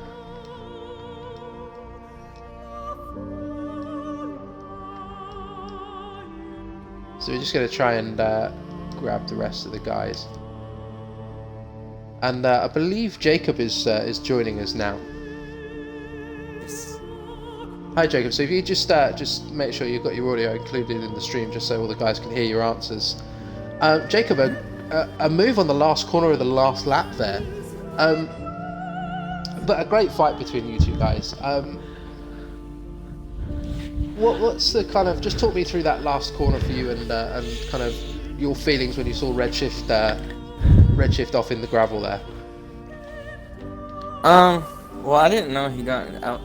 He went into the gravel until I got into the corner, but I knew what his intentions were when he got back on the track, which was take the more inside line than you normally would take. So I just slowed my car a little bit down and took a more wider line than you normally would. Yeah, and pretty much a straight drag race between you two guys to the line there, and obviously you coming off just a little bit better, but it was very, very close between the two of you. And even when you two guys were battling, it was pretty close. Redshift, who's joined us now, if you could just pop your audio in the stream, and Redshift, a really cool blow there on the last lap, but some great racing between you two guys. Just kind of talk me through when you were catching Jacob in those final laps. What was kind of going through your head? I think the first time I caught up to him, and then I made a mistake, like his defensive driving is a little bit wobbly, like all over the road. So I didn't really trust it, didn't know what to do, and then ended up losing it on 2-1. The next time I was coming up to him, I was just determined to get past. I was hoping to get past him the way I got past Dirty James up at the back end of the course. I can't even remember where I got it now, but I knew I had the pace on him, so I was fine once. I knew I'd be fine once I got past, and then I messed up the last corner like an idiot. So that was all she wrote. Yeah, a great move down the outside at Clearways to get past Jacob, and yeah, like I say, a really cruel way to end that race for you. So good luck to both of you guys in the sprint race, and just moving on to our winner, Big Tam. Tam, another dominant performance, mate. I feel kind of bad because we don't really feature you in the in the coverage, and it literally is just because you are kind of driving around on your own, and you just drive away from everyone, man. That's why I stream it, mate, so I can watch it back, so I can see something. But yeah, we were talking about your kind of driving style, and I don't know if it's something you want to talk about or not, but you do really seem to kind of have that kind of way of just throwing the car into the corners, mate. Just kind of talk us through that a little bit, if you don't mind. It's something I've always seemed to do. I've only had the wheel about a year and a half before I was a controller, and that's the way it suits me. Doesn't always work out, but most of the time it does. Yeah, definitely, and like I say, it's definitely, this championship seems to be turning into the Big Tam show. Banzlowski finishing in 7th in that place, who's the nearest challenger for the championship. So that puts you in a fairly strong position. Obviously, you're starting at the front of the grid for this sprint race. So good luck, mate, and we hope to see you on the podium again next time. Thanks, guys. Great racing, guys. Keep it up, man. Cheers. Cool. So there we go, guys. That's just a quick interview with the guys on the podium. Ed, anything to kind of, like I say, the one thing we really want to talk about is that last corner. That's so disappointing for Redshift. He'd done everything he needed to. In regards to watching him and Jacob racing, obviously he made comment to Jacob's defensive style being a bit twitchy. From my point of view, watching it looked reasonable. Obviously that's very different when you're actually behind the other driver. But from our perspective, or what I felt was it looked fair. Clearly Redshift had the pace and eventually did absolutely get the move done and got it done really well, and I think it just holds penance to the fact that it isn't all over until the fat lady sings. That little mistake just cost him that little bit, and that's devastating. Yeah, it's definitely a really, like I said to Redshift in the interview, it's a really cruel way to kind of finish the race, and he did, like you say, he did everything right in that race. And these, like I say, he'll be back in the sprint race, and hopefully we'll see a repeat of some of the fireworks from the feature race. Oh, I think he's got something to prove for the next race now. He's not going to take that one laying down. Yeah, it's definitely going to kind of be raring to go in this race. And somebody we didn't talk about, somebody as well who didn't manage to finish on the podium, Doherty James, having a really good run, and then just kind of not managing to convert it into points in a position in the race. Running really, really well at the start of the race, and just kind of not able to kind of make things happen in the race. I think for Doherty, like you said, he ran a fantastic race. Was there, capitalised on other people's misfortune, drove really solid, made some great passes early on himself, especially when he was battling, when it was sort of all the BMWs rolled into one, him, Dizzy and everyone.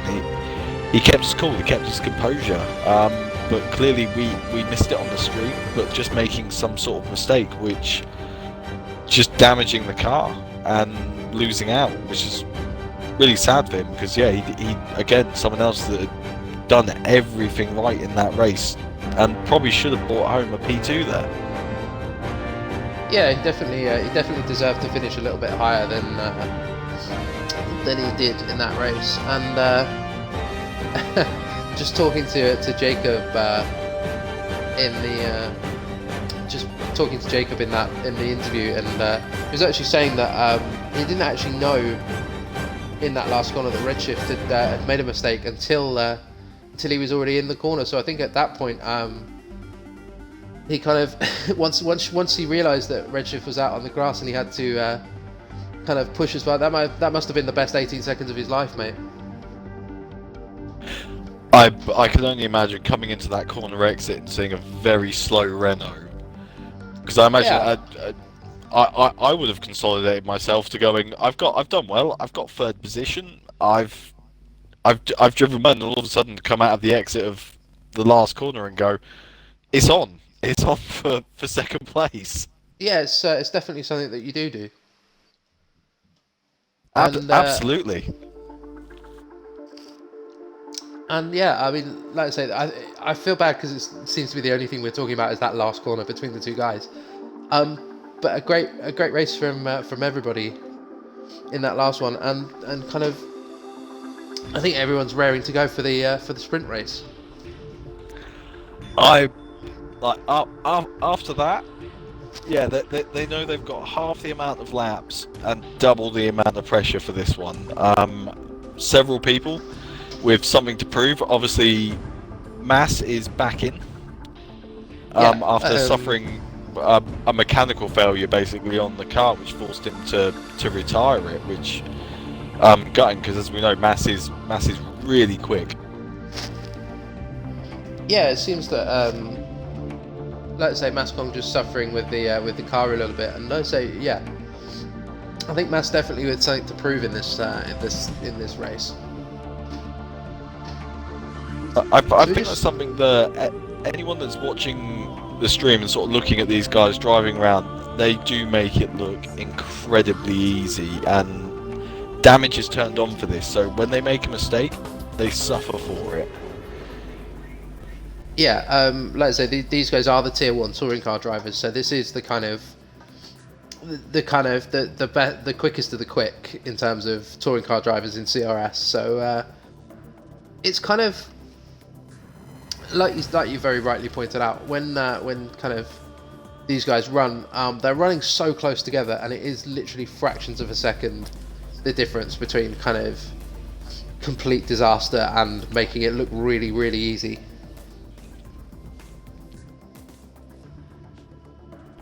Yeah, they like to drive as quickly and consistently as they do and be that close. Massive respect to them as for someone who does drive in one of the leagues in CRS, and how difficult it can be just to get that finite driving right while still being quick. And like I said, these guys are the tier 1s. Even if I jumped in here, I would struggle to probably even hold on to the back of these guys. They are phenomenally quick and respectful to each other. Yeah, so definitely, and we're just waiting for the grid to kind of form up for this sprint race. So just to explain to the guys at home what's going on, the guys are going to do a formation lap. They're going to get sorted out into their grid order. Obviously, the first 6 runners from the feature race, so the first 6 finishers, occupy the last six grid positions. So in first place is Doherty James on pole, with CRS Dizzy in second place, Banzlowski in third. So Banzlowski having a bit of a kind of a terrible race. We've just lost Banz's car. I think Yeah, it Banz does look might like have just suffered a Banz disconnect. Yeah, Banz. We're saying he said he's just retired. So yeah, so we're just going to do a restart. We're going to grab Banzlowski in. So obviously we'll be back. Oh, so that'd be hugely disappointing to lose Banz. Yeah, absolutely solid job that he's done. Yeah, so we're just going to load back up into the session and kind of restart things. So hopefully once the guys... Again, it's one of those issues that we can suffer. It's an inherent problem with online racing like this, is you're at the mercy of people's internet, which might not always be as consistent as we wanted it. Yeah, I mean, it's like you say, it's just one of those things where we are just at the mercy of what I like to call the gods of Project Cars 2. Yeah, absolutely. Which, so we're just going to load back up into the session. Hopefully we'll grab the guys in a second. I'm just going to ping an invite out to Ed. I'm in. Okay. So there we go, guys. I believe no one sacrificed a Formula Rookie this week to the gods of Project Cars, so... But so we're just kind of loading back up into the session now, guys. So hopefully we should get underway fairly soon. And we did start to see the grid forming up there. Like I say, the guys are going to do a formation lap. They're going to kind of sort themselves back out into the right order, and then we're good to go racing.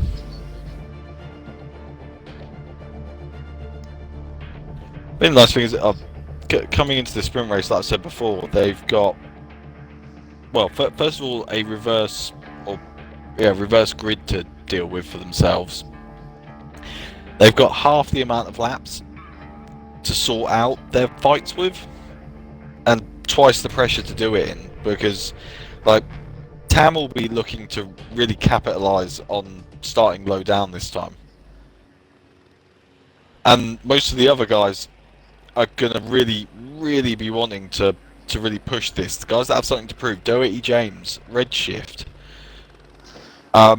Mass, Yeah. all have something to really push for in this race, not really finishing where they were probably capable of in that first race. Yeah, the guys, like you say, the guys you pointed out, definitely with something to prove at this point, and kind of just waiting for the guys. There we go. That was just syncing up into the race now. So we're just gonna. Fairly odd position for Doherty to be in at the moment on my screen. So Doherty is looking okay. It's Doherty James moving away in first, with Dizzy in second, and then Banzlowski in third, and then I believe we have Maskong in fourth. Big Tam in Doherty's fifth. not moving right now. He is moving on my screen. So Doherty James is moving on my screen. So Okay, apologies on mine. Currently, Dizzy is in P1. So Big Tam there in first. Just going to run through the order. So Maskong in fourth, Big Tam in fifth place, with GRG Jacob in sixth, Redshift 80 in seventh, and then Sausage Miyagi at the back of the field. So we're just going to follow along with Doherty James just to kind of see what's going on, and hopefully Ed can will catch back up with us fairly quickly. You might have to bear with me. Everyone else is in the correct position, but Doherty for me is still on the pit straight in 8th place. So just like I say, the gods of Project Cars 2 at this point. Clearly wanted feeding 2 Formula rookies this week. Well, hopefully, if we have any disconnection issues, you should have an invite from me to get yourself back into the game there, Ed. I think at the moment, obviously knowing where Dizzy is, you'll just have to inform me if we have any sort of battles right at the front there for Doherty. Yeah, I shall be your Doherty James consultant for the evening. Yeah, that'd be brilliant. So just kind of waiting for the guys to come around. I'm just going to pop the track map up so you guys can see so you can see what's going on. So the guys just coming around clearways now. So the guys are going to go on the line. So once they hit the start finish line, then they can then hit it and go racing. And we're away. That's the green light there, and these guys coming down to the first corner as Mascong looks like he's up the inside of Banzlowski. They're not able to make the move stick, and Ban's getting a little wobbly on exit there. Yeah, Big Tam, the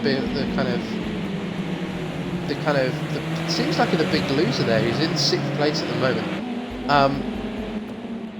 Doherty James and Dizzy kind of sat at the front, but Banzlowski, hopefully Banz can make up some places at some points in this race. It doesn't look like kind of Mascong is going to make it very easy for Big Tam to get around the outside. As we see now, I've said that Mascong getting very squirrely.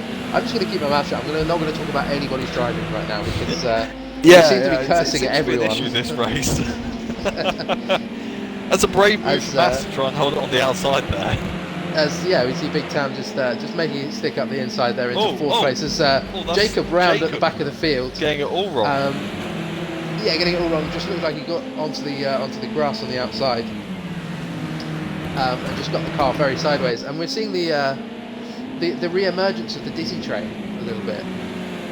Yeah, but I really feel like Banz has realised that who's behind Dizzy now, making the move so as well. Big Tam making the most of what looks like making the most of the gap up the inside that Banzlowski managed to make as Dizzy holding it. Dizzy still in 3rd, and Mascong now battling with Big Tam for 4th place. Rubbing his racing. And that's Mascong there getting it all wrong on the outside there with Big Tam in 6th place. Jacob might take 7th there. That's massive for the championship. That's huge. Big Tam just how much damage getting Tam it all back together. Tam is carrying right now. How's Doherty doing? Doherty's out at the front. He's 1.3 seconds ahead at the moment. So looks like Banzlowski just kind of closing in on the back of Doherty James. We're just waiting for the thing, and I'm just going to speak to Dizzy.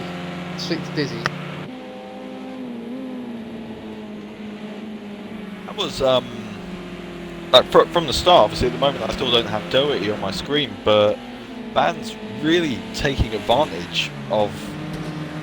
Well, again, being there to take the advantage, which I said was a risk for Tam, especially coming into this race. Is he doesn't have the advantage now? Yeah, definitely, and so there we go, ladies and gentlemen. That's a safety car situation. We're just going to close the field back up again just to make things nice and tight and make the racing a little bit more exciting. So the guys are all going to slow up. They're going to form back up into the order. And I'm just gonna, Ed, if you can just take over for a second. I've just got to chat to Dizzy. Hopefully that will. Absolutely. So currently we're looking at a running order of Doherty James holding the lead from Banzlowski. Obviously, it's closing up, and we know the pace of the Renault is fierce, and Banzlowski is no slouch. Then running back to Dizzy in the first of the BMWs. Dizzy again, not having the best race last time out. We know his pace is pretty solid, and he's qualifying the top of the BMWs for the feature race. Followed by that, we have Sausage Miyagi, not having the best showing for the feature race. So for him, a lot to prove in this race. Mass again, another driver with a lot to prove. I think we might be racing again now. Yeah, so we're looks back like racing again now. So Mascong just getting all Doherty kinds of James sideways, and so yeah, Doherty James at the front of the field at the moment on my screen. Very closely followed still by on the pit Bans. straight in mine. So Banslowski still just kind of all over the back of Doherty James. This is an interesting way to commentate, Ed, by not being able to see the leader of the race. Unless you say so. Currently, I'm assuming he's there, and I'm assuming that Bans is going to start applying pressure to him. So Bans at the moment is crawling all over the back of Doherty James, and somebody that we were talking about earlier is Carl Big Tam, who does look like he's got a little bit of suspension damage there. Big Tam and Jacob. Jacob not making it easy for Big Tam there. So Tam just looking around the outside and just trying to kind of get past Jacob as quickly as he can. As Bands looking to the inside of Doherty James there, and not quite able to make the stick. Jacob is not an easy person to overtake. I think from the feature race we've seen that Jacob makes that BMW very wide. Yeah, incredibly wide. Squirrely out of that corner there. Yeah, it just looks like he's Big Tam's just applying the pressure on onto the BMW driver there, and just trying to kind of make his way through. The racing's nice and clean at the moment. It's kind of as we see Jacob going nice and wide. That's a wide line. That's gonna give Tam the position there. So we'll see what happens. See if Big Tam can make his way back onto the back of the rest of the guys. As Doherty James still, as we see Dizzy getting a little bit wide there in the back of shot. Banslowski all over the back of Doherty James, with Sausage Miyagi not very far behind. Sausage Miyagi only about 4/10 behind Banslowski at this point. I was then about to just say that possibly Jacob will know who's behind him and kind of want to prove, but I'm as quick as you.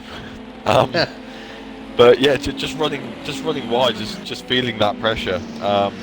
Yeah, we've seen Jacob do that a couple of times, just kind of overcooking corners a little bit, as we see Dizzy getting really wide on the onto the gravel there, so just dropping off the back of this front tree at the moment. Obviously a front two for you there, Ed, but Doherty James still out in front at this still point. Looking at Doherty right now on the pit straight.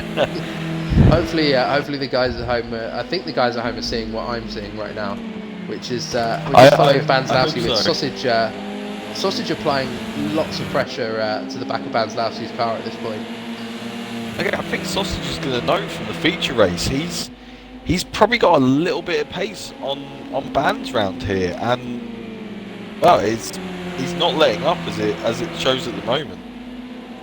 Yeah, and just in the back of shot there, just spotting Big Tam now up to 4. So Big Tam able to get past Dizzy a little bit earlier around the track than we did see on the cameras.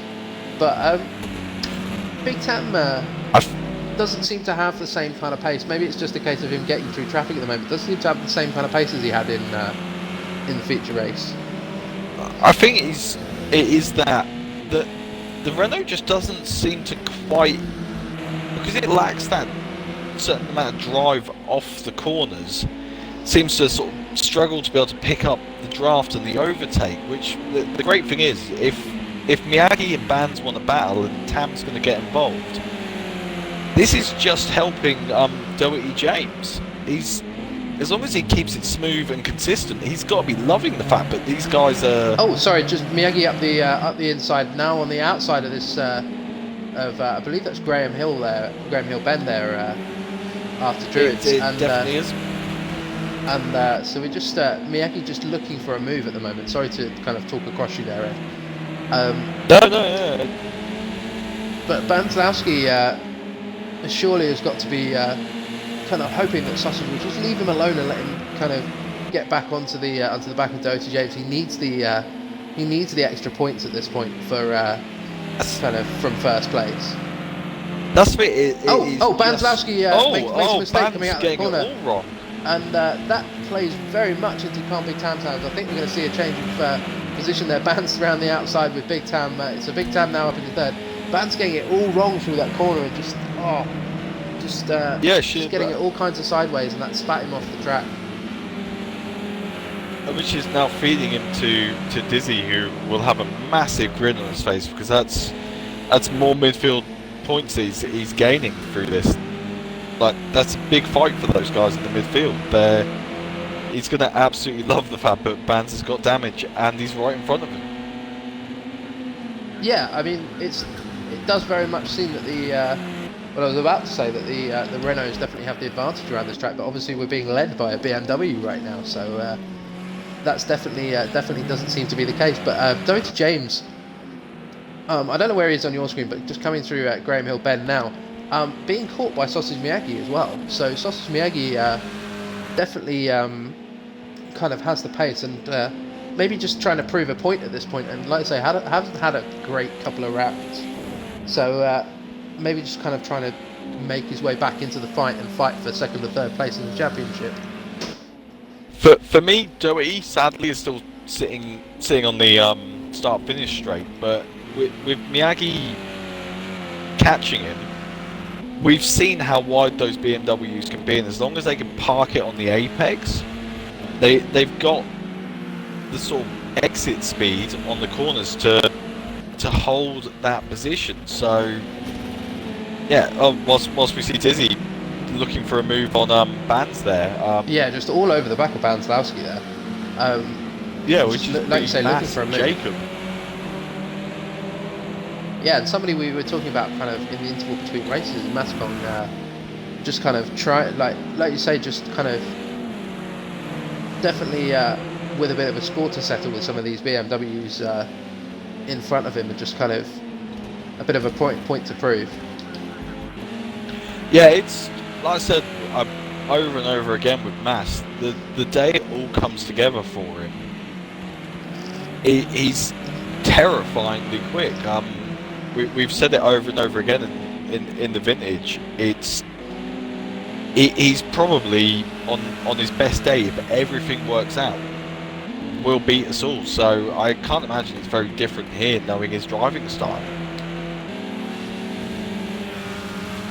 Yeah, I would totally agree with that. And just moving back to the front of the field now, Sosu Miyagi closing into within 6/10 of Doherty James. So I think we're going to have to see how wide that BMW is going to be in a few minutes. But Tam's climbing up on the back of Miyagi as well. So yeah, like you say, Tam closing in as well. So Tam within a second and a half of the leader now. So this is going to be a very interesting battle developing between the three guys for the lead of the race. I think as long as Doherty James can just keep it calm, keep it collected, and focus on just putting that car on the apex, he can hold this. It just all depends on how he reacts to the pressures. Obviously, we see a back marker now coming out of the pits, which Tam is all sorts of side. That was just getting all kinds of sideways there and managing to hold the car. That's something we've been talking about for the whole time here, is how sideways Tam gets that car.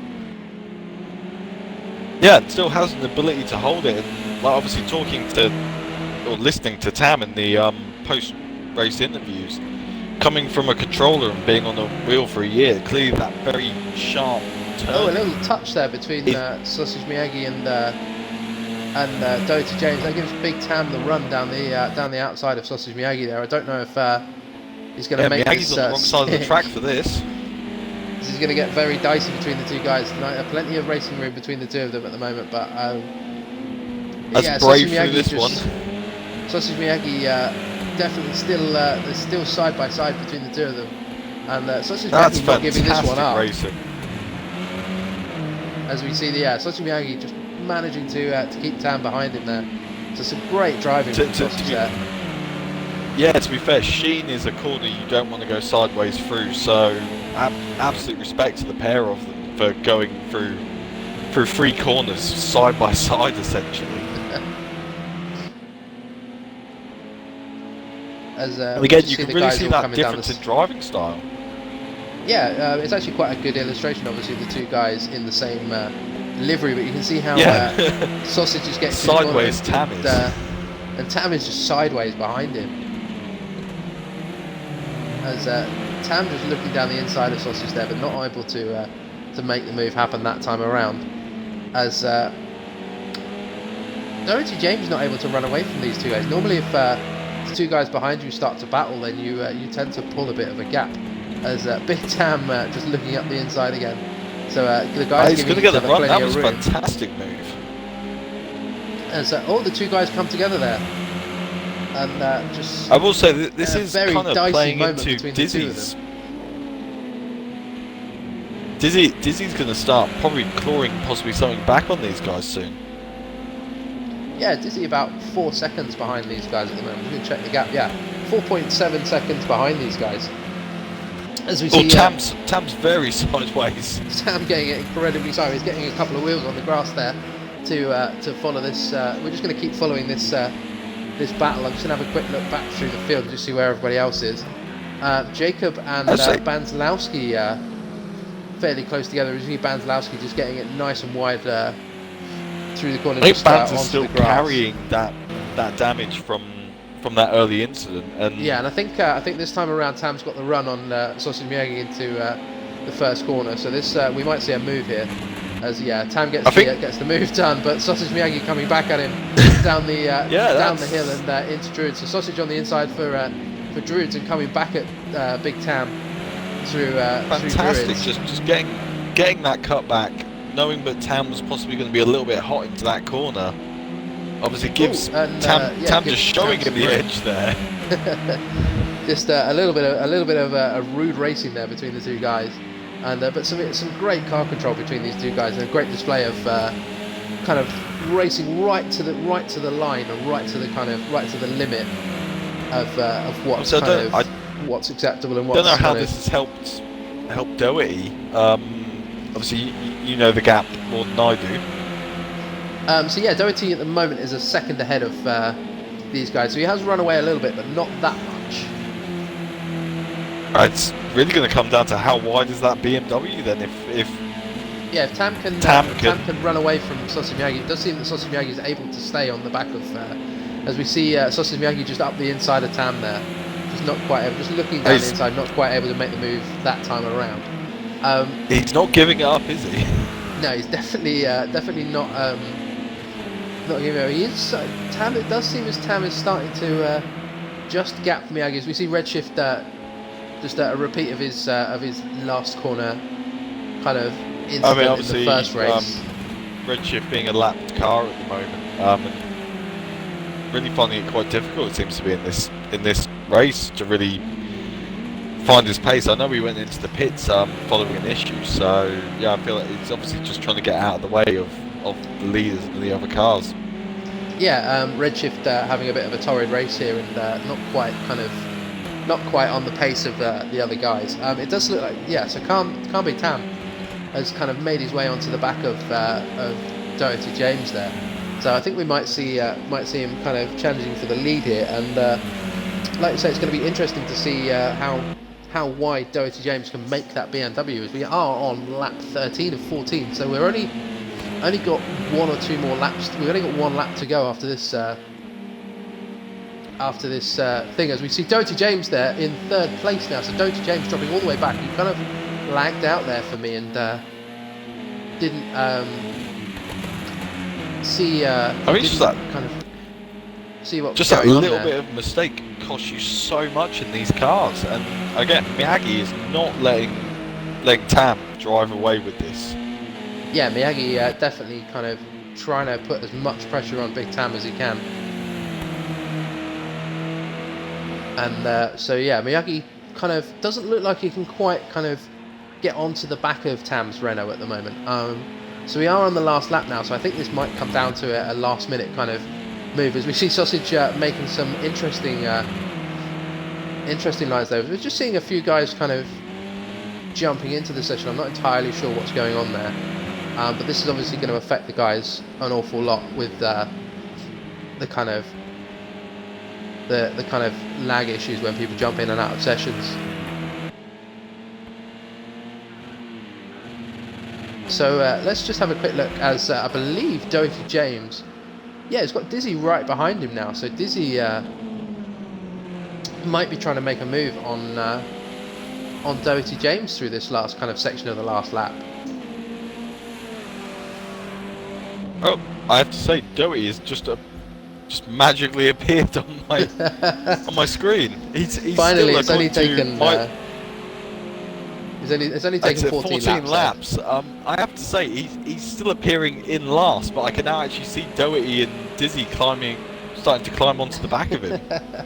Yeah, I don't think Dizzy's going to quite make it onto the back of Doherty James. And Sausage Miyagi's still hanging onto the back of Big Tam there, so Big Tam definitely not running away with this one as much as he did in the first race. No, I think Miyagi getting back onto the pace and obviously following. There we go. Tam's clearly happy with that one, and so is Miyagi. Just getting the car all kinds of sideways there. So as we see, so Carl Big Tam in first, Sausage Miyagi in second, Doherty James just sending it into the wall, Dizzy in fourth, Jacob in fifth, Maskong in sixth. I believe Banzalowski is in sixth, and then Redshift 80 rounding out the field there at the in eighth. So we're going to try and grab the guys for a quick chat, just see how they feel after that last race. So I'm just going to try and search the guys. An interesting race there, Ed, and another win for Big Tam, but not as cut and dry as the last one. Yeah, no, he had to work for it, which obviously showed his ability to race. He's not just a sort of runaway racer where he just grabs the advantage at first. He had to fight for that one and apply some pressure, because Miyagi wasn't giving up at all. So yeah, it honestly shows his ability to drive the car and drive it quickly and fast, and actually get into a fight in a duel with these cars. He's coming across as a proper all-round racer. Yeah, we definitely saw the kind of the grittier side of Big Tam there, and especially to come back from a kind of an incident at the start. Yeah, it's going to be really interesting to find out just how much damage he was carrying from that. Yeah, and I believe Big Tam's actually joining us now. So, Big Tam, just if you can hear us, mate. A big incident right at the start of the race for you with Maskong. How much did that affect your kind of race pace? Obviously, making your way through and getting the win. I had 2% damage in the front suspension left, so it caused a wee bit in 7 at the front, but not that bad. But I don't know what happened at the end there with Doherty James and Doherty James. Yeah, we were kind of just disappeared. We were watching that, and he's just all of a sudden ended up in third place. So I think there was some kind of lag issue or something like that. Yeah, because see at the end there were randoms starting to join, and it was making it lagging and all that as well. Yeah, we were watching that at the same time and kind of wondering what was happening with that. But that puts you in a fairly commanding lead in the championship now. Obviously, 2 wins from 2 races in this penultimate round. Any particular tactics for the last race? Are you just going to go out and try and kind of finish where you need to, or are you going in all guns blazing? I've only got 1 speed, buddy.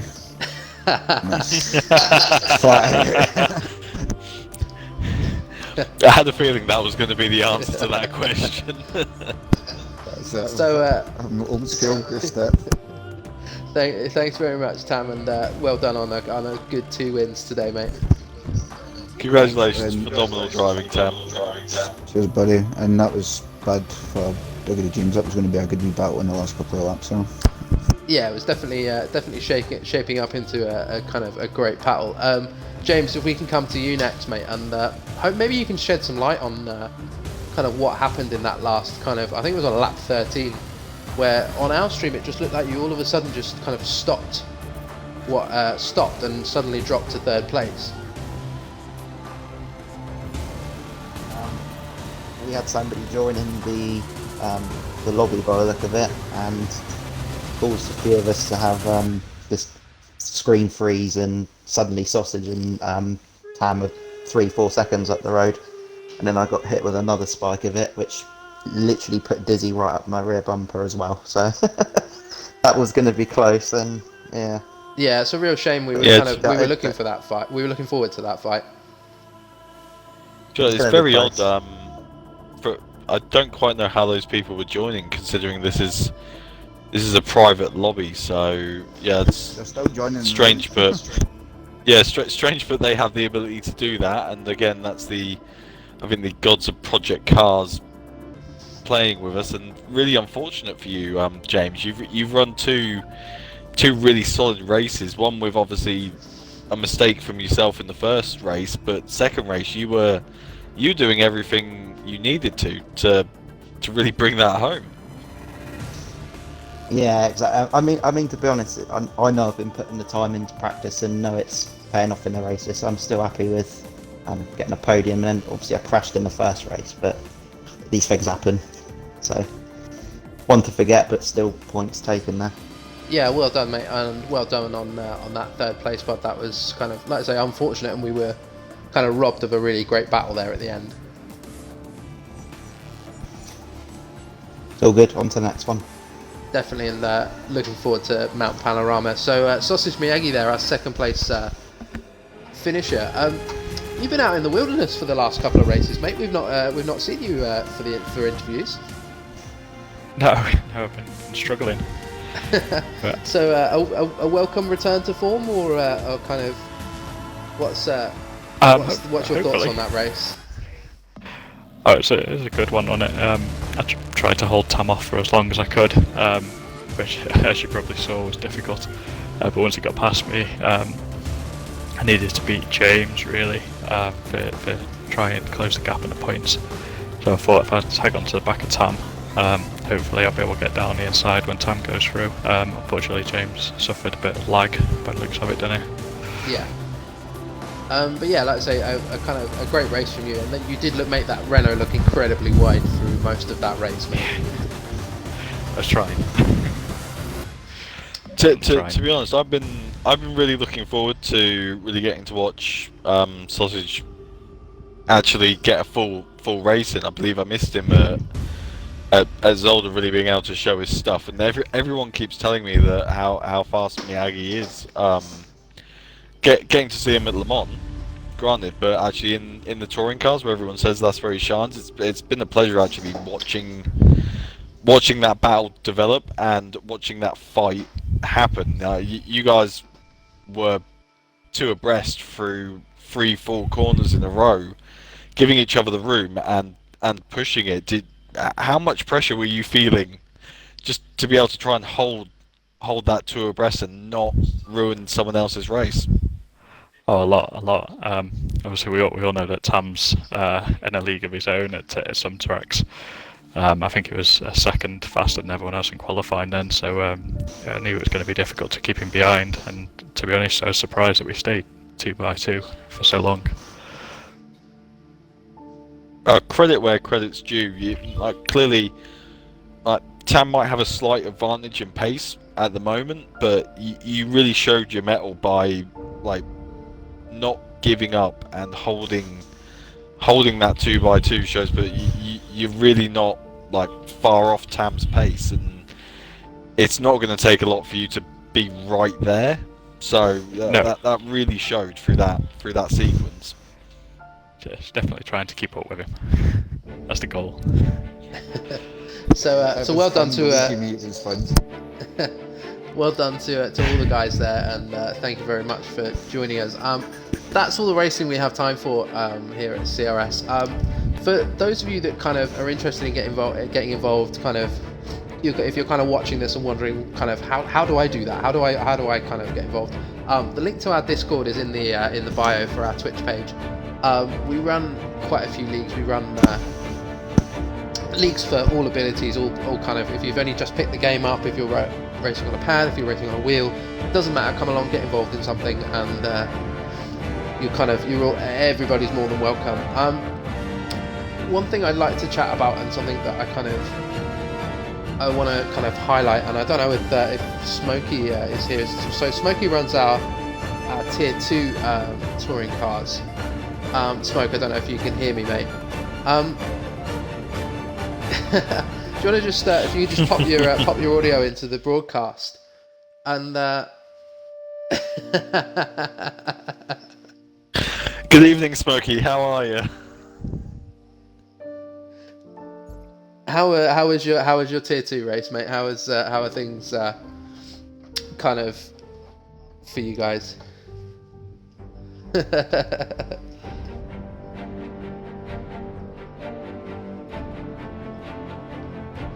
Yeah, so something I want to kind of chat to you about, and it's mainly because you're here, and kind of the 488. So our 488 challenge that we run on a Monday night. It's obviously a single make series. Just what's the thoughts behind kind of running that series, and kind of what's different to kind of other series? Well, what I thought of, or what was suggested and I put together, was the car is known as the 488 Challenge, so it's a challenging car to drive. So the idea was to put challenging tracks with challenging weather on it, and it seems to be very enjoyable for a lot of the guys who are racing it. So that's the thinking: challenging vehicles, challenging weather, and tracks. Yeah, so kind of basically just try and make things as tough as possible, and kind of test the guys to their absolute limits. You got it in one.